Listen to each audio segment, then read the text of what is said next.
ನಾನು ಟೀಚರ್ ಇರಬೇಕಿತ್ತು, ನಾನು ಡಾಕ್ಟರ್ ಇರಬೇಕಿತ್ತು, ನಾನು ಡ್ಯಾನ್ಸರ್ ಇರಬೇಕಿತ್ತು, ನಾನು ಸಿಂಗರ್ ಇರಬೇಕಿತ್ತು. ಇಂಥ ವಾಕ್ಯಗಳನ್ನು ನಾವು ಪ್ರತಿನಿತ್ಯದ ಜೀವನದಲ್ಲಿ ತುಂಬಾ ಉಪಯೋಗಿಸ್ತೇವೆ ಅಲ್ವಾ? ಬಟ್ ನಮಗೆ ಇಂಥ ವಾಕ್ಯಗಳನ್ನು ಇಂಗ್ಲೀಷ್ನಲ್ಲಿ ಹೇಗೆ ರಚಿಸೋದಂತ ಗೊತ್ತಿರಲ್ಲ, ಅಥವಾ ತುಂಬ ಕಷ್ಟ ಅಂತ ಫೀಲ್ ಆಗ್ತದೆ.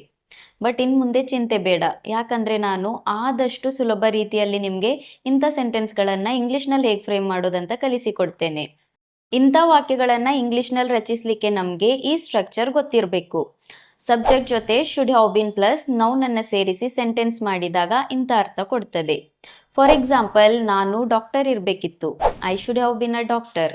ನಾನು ಟೀಚರ್ ಇರಬೇಕಿತ್ತು, I should have been a teacher. ನಾನು ಡ್ಯಾನ್ಸರ್ ಇರಬೇಕಿತ್ತು, I should have been a dancer.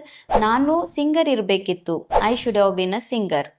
ಇಂಥ ಸೆಂಟೆನ್ಸ್ಗಳನ್ನು ಇಂಗ್ಲೀಷ್ನಲ್ಲಿ ಹೇಗೆ ರಚಿಸೋದಂತ ನಿಮ್ಮೆಲ್ಲರಿಗೂ ಇವಾಗ ಅರ್ಥ ಆಗಿದೆ ಅಂತ ಭಾವಿಸ್ತೇನೆ.